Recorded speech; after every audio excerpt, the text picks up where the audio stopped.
জাহাঙ্গীরের আত্মজীবনী তুজুক ই জাহাঙ্গীরি কোন ভাষায় রচিত?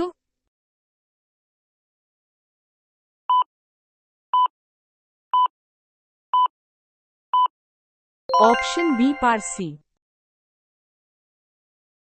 বর্তমানে হরপ্পা কোথায় অবস্থিত?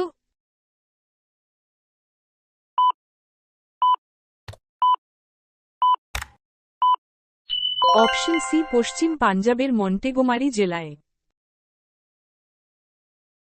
সমগ্র বিজয়নগর সাম্রাজ্যের শ্রেষ্ঠ শাসক কে?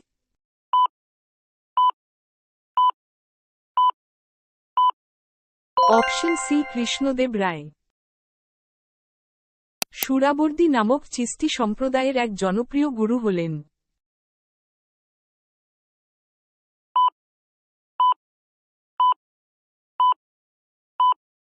Option C Sheikh Shihabuddin Suhrawardy.